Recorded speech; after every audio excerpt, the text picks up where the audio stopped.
The Inca Empire. A civilization of intricate roads, breathtaking cities, and advanced knowledge. They ruled over a vast empire stretching across the Andes Mountains. But how could such a mighty empire with millions of people fall to a small group of Spanish conquistadors? This is a story of ambition, betrayal, and the clash of two worlds. A story that takes us from the sun-drenched peaks of the Andes to the heart of a crumbling empire. It's a tale filled with intrigue and tragedy, one that continues to fascinate historians and archaeologists today. Join us as we explore the factors that led to the downfall of one of history's most remarkable civilizations.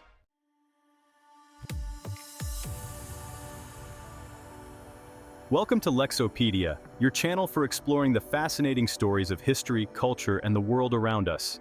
Today, we dive deep into the heart of the Inca Empire, uncovering the events that led to its dramatic fall.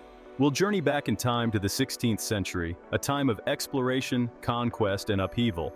Our journey will be filled with larger-than-life characters, incredible feats of engineering, and the tragic consequences of cultural collision.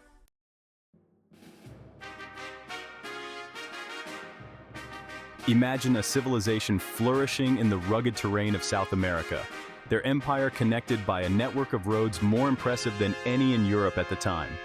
The Inca, masters of their environment, had created a society of remarkable order and sophistication. Their cities, perched high in the Andes, were marvels of architecture, their fields carved into the mountainsides, a testament to their agricultural prowess. But their world was about to be turned upside down by the arrival of strangers from a distant land.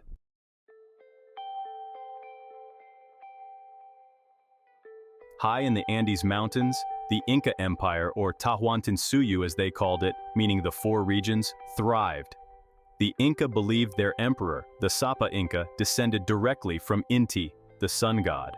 This divine lineage justified their rule and instilled a deep sense of unity and purpose among their people. Their empire stretched over 2,500 miles, a testament to their organizational skills and military prowess. They incorporated diverse cultures and landscapes, from the arid coastal deserts to the lush cloud forests, unifying them under a single banner. The Inca were masters of adaptation, their ingenuity evident in their ability to thrive in such a challenging environment. Their sophisticated understanding of agriculture, water management, and architecture allowed them to overcome the limitations of their surroundings.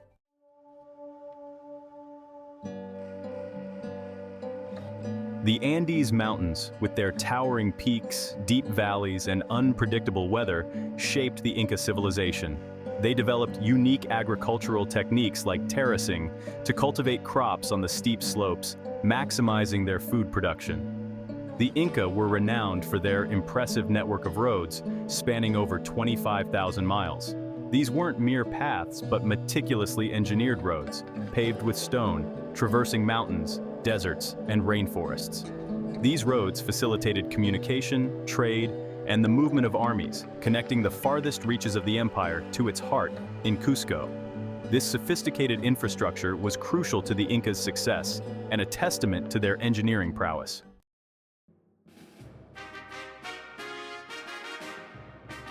The Inca were masters of stonework, their cities, temples, and fortresses built without mortar, yet so precisely fitted that a knife couldn't be slipped between the stones. Machu Picchu, the lost city of the Incas, stands as a breathtaking example of their architectural genius. Gold, revered for its beauty and association with the sun god, adorned their temples and palaces. Yet it was silver, plentiful in the Andes, that held significant economic importance for the Inca. They developed sophisticated metalworking techniques, crafting intricate jewelry, ceremonial objects, and even life-size silver statues. The abundance of silver later played a pivotal role in attracting the attention of the Spanish conquistadors.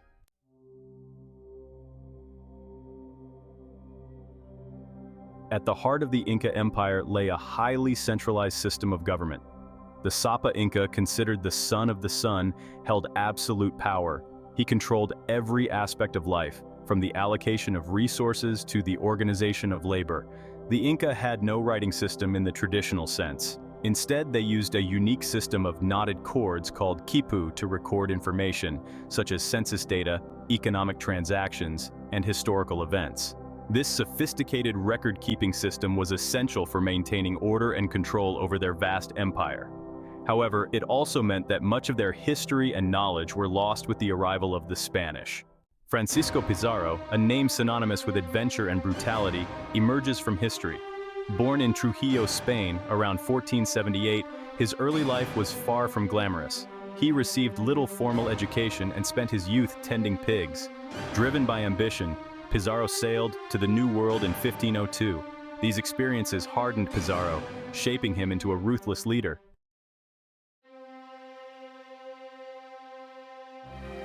News of the Inca Empire, with its legendary riches, reached the ears of the conquistadors in Panama.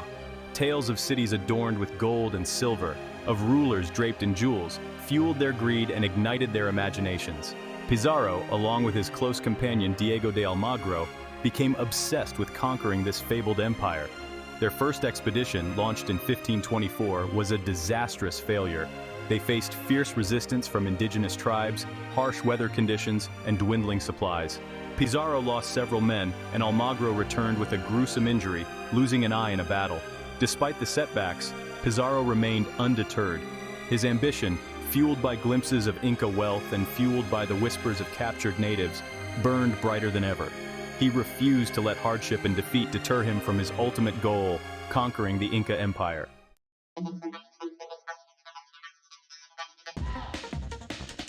Pizarro's persistence, bordering on obsession, led him to secure permission from the Spanish crown for a third expedition. He returned to Panama, his resolve strengthened, and assembled a larger force, including his brothers and other hardened conquistadors. They set sail in 1530, determined to overcome the challenges that had defeated them before. This time, luck seemed to favor Pizarro.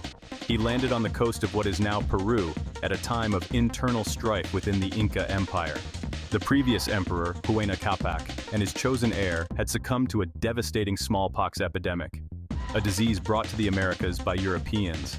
This left a power vacuum, with two of Huayna Capac's sons, Atahualpa and Huascar, locked in a bloody civil war for control of the empire. This internal conflict would prove to be a decisive factor in the Spanish conquest, playing directly into Pizarro's hands. If you enjoyed this video, please like, share, and subscribe, and don't forget to hit the notification button for more upcoming videos.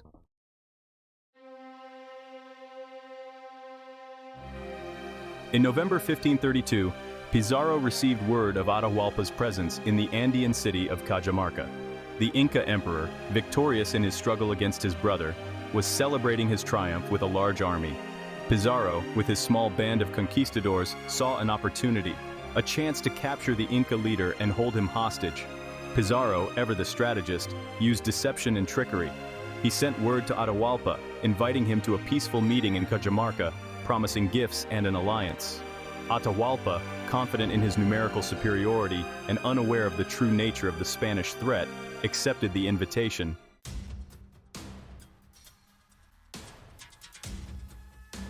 Atahualpa, the Inca emperor, arrived in Cajamarca with an entourage of thousands.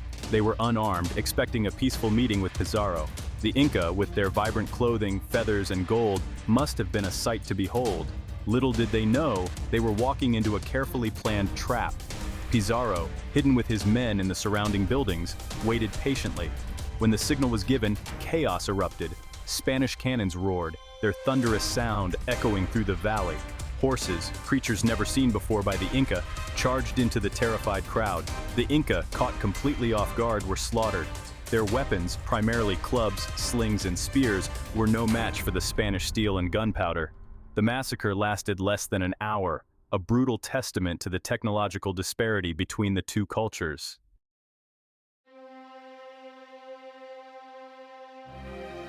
In the heart of the chaos, Pizarro, with incredible daring, made his way to Atahualpa and took him hostage. Imagine the shock and confusion of the Inca, witnessing their god king, the descendant of the sun, held captive by a handful of strange men. Atahualpa, a shrewd ruler, quickly realized the precariousness of his situation. He observed the Spaniards' lust for gold and silver, their eyes gleaming with avarice. In a desperate attempt to regain his freedom, he made Pizarro a stunning offer: a room filled with gold and two filled with silver. Pizarro, astounded by the offer, readily agreed. This ransom, beyond anything he could have imagined, would make him one of the wealthiest men in the world. But Pizarro, driven by ambition and paranoia, had other plans.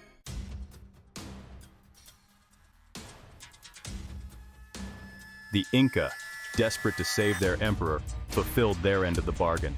From every corner of the empire, gold and silver objects, treasures collected over generations, poured into Cajamarca. Temples were stripped bare, their sacred objects melted down to satisfy the insatiable hunger of the conquistadors. The sight of so much wealth, unimaginable in Europe at the time, had a profound effect on the Spaniards. Their greed knew no bounds.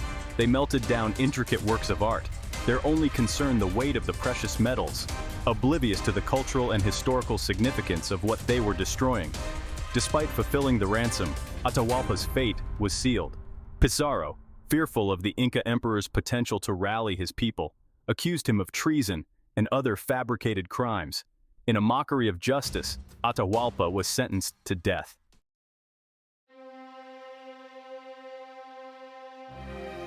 The execution of Atahualpa, a pivotal moment in history, sent shockwaves through the Inca Empire. Their leader, their god-king, was dead at the hands of a foreign invader. The Spaniards, vastly outnumbered, had dealt a fatal blow to the heart of the Inca civilization. With the Inca leaderless and their empire in disarray, Pizarro, through a combination of ruthlessness and cunning strategy, began his conquest.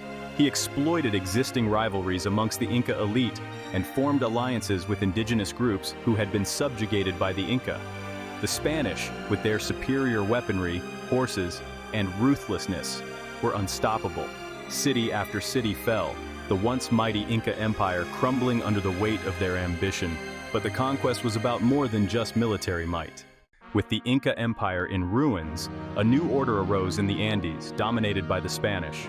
Pizarro, now governor of the Viceroyalty of Peru, established Spanish control. Cities were redesigned, churches rose on ancient temple foundations, and the Inca way of life was dismantled. The Spanish implemented a brutal system of forced labor. Indigenous people endured harsh conditions in mines and plantations. Countless Inca perished from overwork, disease, and despair. They faced a choice: submit or resist. Many chose to resist, waging a futile struggle against the Spanish invaders. The empire lay shattered, its people scattered and subjugated.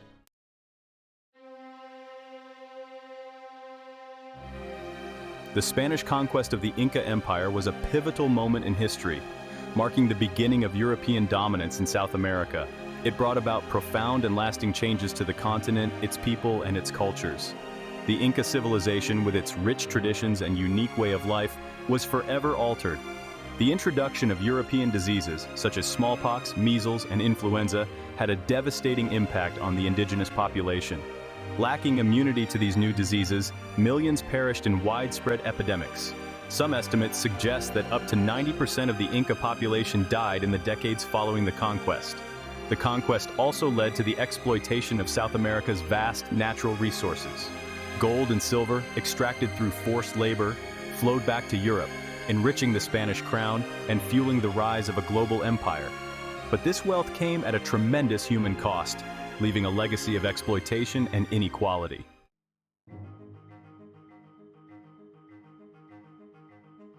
The clash of Inca and Spanish cultures resulted in a complex and often tragic fusion. The Spanish, seeking to impose their own beliefs and values, outlawed Inca religion and destroyed their temples. Christian churches were erected, and the Inca were forced to convert to Christianity. Despite the suppression of their traditions, the Inca spirit proved resilient. Elements of their culture survived, often blending with Spanish influences. Quechua, the Inca language, continued to be spoken, and traditional weaving and pottery practices endured, albeit transformed by the encounter with Spanish aesthetics. The legacy of the Inca Empire continues to fascinate and inspire. Their architectural marvels, such as Machu Picchu, stand as testaments to their ingenuity and cultural achievements. Their story, a tale of both tragedy and resilience, serves as a reminder of the enduring power of culture and the profound impact of human encounters. Thank you for watching this video. If you enjoyed it, please like, share, and subscribe to our channel. Don't forget to hit the notification bell for more upcoming videos.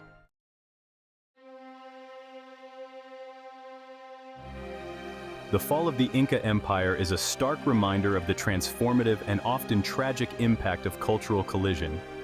The arrival of Spanish conquistadors, driven by ambition and greed, led to the collapse of one of the world's most sophisticated civilizations.